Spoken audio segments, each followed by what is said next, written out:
और इस वक्त की बड़ी खबर, स्कूल कॉलेज की छात्राओं की सुरक्षा के लिए सुरक्षित सफर कैंपेन। सुरक्षा के लिए जयपुर आरटीओ प्रथम शुरू करेगा अभियान।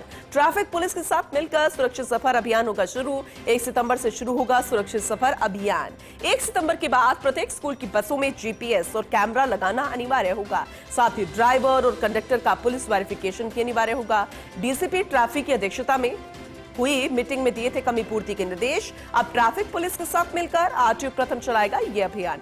अभी सभी स्कूल्स और कॉलेजेस को 31 अगस्त तक का टाइम दिया गया है और इससे पहले स्कूल और कॉलेज को करनी होगी जांच और करना होगा उपकरणों की पूर्ति और वेरिफिकेशन का काम। 31 अगस्त से पहले देना होगा एक प्रमाण पत्र भी। प्रमाण पत्र में यह लिखकर देना होगा कि अब समस्त जो कमियां हैं उससे पूर्ति कर ली गई है। 1 सितंबर से चलेगा स्पेशल कैंपेन, जिससे भी बस में बालिका सुरक्षा से जुड़े उपकरण नहीं होंगे।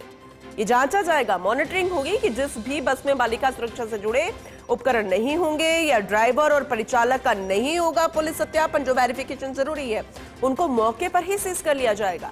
मुख्यमंत्री भजनलाल शर्मा के महिला सुरक्षा के संदर्भ में दिए गए निर्देशों की पालना में ये संयुक्त अभियान जो कि शुरू होने जा रहा है, इस पर पूरी जानकारी हम लेंगे हमारे डेप्यूटी एडिटर शिवेंद्र सिंह परमार से। शिवेंद्र, सुरक्षित सफर कैंपेन ये अपने आप में ही बहुत ही आश्वस्त करता हुआ कैंपेन और नाम और टाइटल, आप इसके बारे में डिटेल से बताइएगा।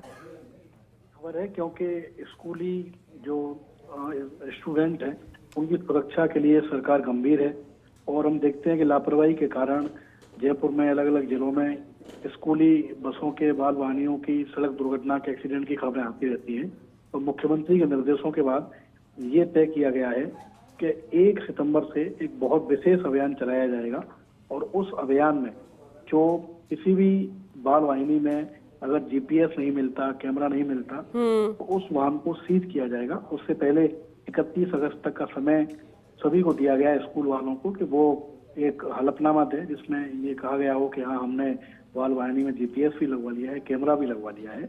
और जीपीएस इसलिए जरूरी है पूनम कि जब बच्चे जाते हैं स्कूल कॉलेज तो उनके पेरेंट्स भी अपने मोबाइल पर देख सकते हैं कि उनकी बस अब कहाँ पर है, कितनी देर में वो स्कूल पहुंच सकते हैं। क्योंकि जब तक बच्चे स्कूल नहीं पहुंचते, घर नहीं आते, तब तक पेरेंट्स को एक तनाव रहता है, टेंशन रहती है जिस तरीके से सड़क हादसे बढ़ रहे हैं। तो उनकी यात्रा को सुरक्षित बनाने के लिए, सुरक्षा सुनिश्चित करने के लिए ये बड़ी पहल की जा रही है परिवहन विभाग और ट्रैफिक पुलिस की ओर से, जिसमें 1 सितंबर से ये जो सुरक्षित सफर अभियान है इसको चलाने का निर्णय लिया गया है और 31 अगस्त तक का समय दिया गया है, जिसमें सभी स्कूल और कॉलेजों को बाल वाहनियों में जीपीएस भी लगवाना होगा और कैमरे भी लगवाना होगा, जिससे जो इनकी सुरक्षा है वो सुनिश्चित की जा सके। कितना अलग है कैंपेन, क्योंकि ऐसा तो नहीं है कि पहली बार कुछ किया जा रहा है। बच्चों की सुरक्षा, स्टूडेंट्स जो बच्चियां होती हैं या महिलाएं होती हैं, बहुत बहुत बार किया गया है। इस बार ऐसा क्या खास है, नवाचार है या फिर जो एहतियात आगे ध्यान रखने की बात है, चाहे ड्राइवर्स की बात करें या फिर उन बसों के वेरिफिकेशंस की बात करें जिसमें सुरक्षा उपकरण नहीं होंगे, क्या आपको नया नवाचार लगता है या फिर जो सख्त निर्देश है वो नए हैं? 2-3 चीजें पूर्ण में इसमें नहीं है। स्कूल कॉलेज वाहनों में जीपीएस और कैमरे लगाने का नियम पहले से है, लेकिन ये सही है कि कभी इसको सख्ती से लागू नहीं किया गया। तो पहली चीज तो ये नहीं है कि हलफनामा लिया जा रहा है, बाकायदा शपथ पत्र देना होगा किसी भी स्कूल और कॉलेज के संचालकों को। तो जब आप शपथ पत्र देते हो तो बहुत कम संभावना होती है कि आप गलत शपथ पत्र दो। आप ये पूरा जो नियम है उनकी पालना करने के बाद ही शपथ पत्र देते हो तो सुनिश्चित हो सकेगा कि हाँ, जो डायरेक्शन है वो पूरे हुए हैं। दूसरा, ये जो अभियान है ये सिर्फ एक ट्रैफिक पुलिस का या आरटीओ का नहीं है, दोनों का ज्वाइंट ऑपरेशन है। तो जब दोनों का अभियान चलेगा, दोनों सड़क पर उतरेंगे तो अच्छी इसकी पालना हो सकेगी।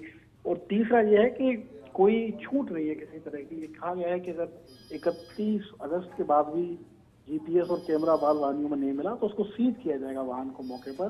तो एक तरीके से कड़ी कार्रवाई का ऐलान किया गया है। तो उम्मीद है कि अगर ग्राउंड पर सही तरीके से कार्रवाई की और जो अभियान है 31 अगस्त तक शपथ पत्र लेने का, उसकी सही से पालना हुई तो बहुत से शिक्षण संस्थानों में इसकी पालना भी होगी और स्कूली और कॉलेज बच्चों का जो सफर है वो सुरक्षित होगा। चलिए ठीक है, हम भी उम्मीद करते हैं। बहुत शुक्रिया विस्तार से इस जानकारी के लिए शिवेंद्र आपका।